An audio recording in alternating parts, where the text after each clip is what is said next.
with all the talk around Canada-U.S. relations these days, Canadians are reflecting on their values more than ever.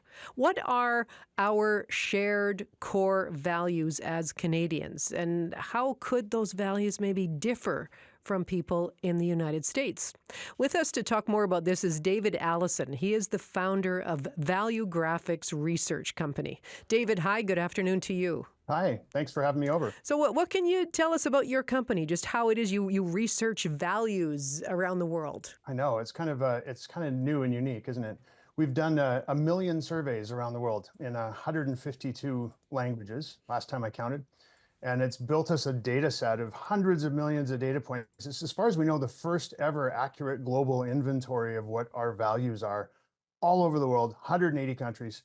And we can use it to identify values for groups of people. And that's what we do. Well, how? How do you determine values? We go out and, depending on who it is we're trying to understand, we ask a small group, a statistically representative sample, so a couple thousand folks, a few questions. And what they're doing is giving us a kind of a wayfinding tool that we can use to go into the benchmark data set of hundreds of millions of data points and pull out stuff that's just people just like them. Here's what we know about folks just like them.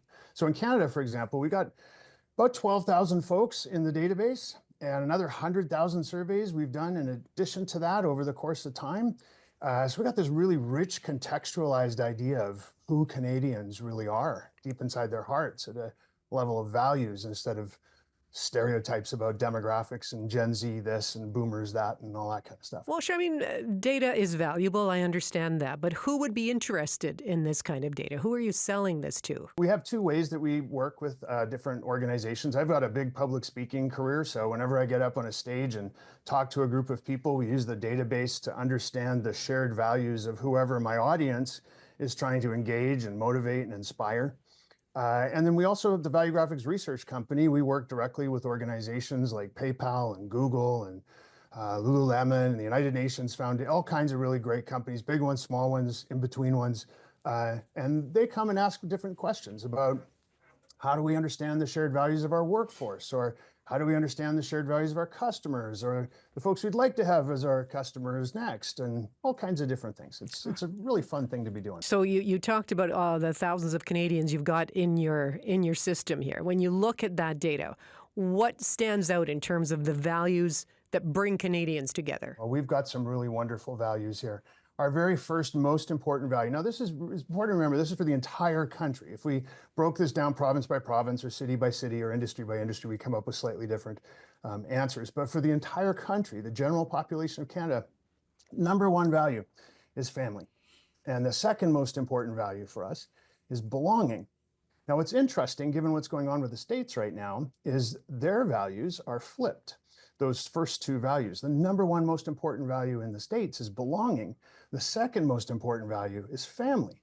And that's why we sit up here and hear stories all the time about Uncle Bob and Aunt Sally aren't invited to Thanksgiving dinner in the States this year because they're on the wrong team. They belong to the wrong team, and that's more important than family.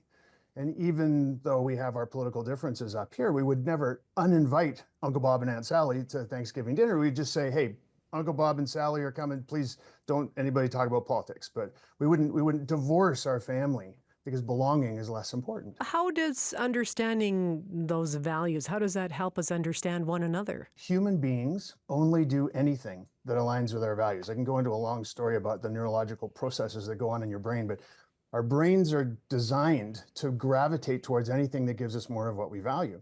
So if we can look at a large group of people, like the population of a country or a city or the customers for a company or employees for a particular industry, and say, here's the values they have in common, well, then that's kind of like having the secret code you need to understand what's really motivating and driving those folks. And so if you want to get more employee engagement, for example, and you know what your employees all have in common, what those shared values are they hold deep inside their hearts, well, now you can use that information to build employee engagement strategies that are based on truth instead of, well, we've got a lot of Gen Z here and, Gen Z all likes, I don't know, fill in the blank with some stereotype about what Gen Z likes. Yeah, well, it's interesting just where we're at right now, facing this economic shakeup with the United States right now, a fair amount of animosity coming our way. So given our Canadian values, Where do we turn? Who do we align with most globally? Well, here's a really great way to think about it. There's so many different values we could look at. There's 56 values in the Valuegraphics database that we've found after talking to these million folks around the world. And in the United States and Canada and all over the world, there's 3 values that we cluster together, and we call them the success values. And those are ambition, personal growth, and social standing. Now, you look at those values in Canada and the United States and what they mean to us, what their manifestations are in the way our language works, is very different. In the United States, those success values are transactional. It's like there's a goal and there's a KPI and we ticked it or we didn't tick it. Where in Canada, we think about those success values in a much more sort of holistic way. Success comes in many different ways, and it doesn't necessarily need to be about, I win today. It needs to be about, overall success is something that helps us grow. Now, who else thinks about those success values in the same way is Europe. So in regards to success, which I pulled out to talk about today because we're talking about a trade war. What we're trying to do is be successful.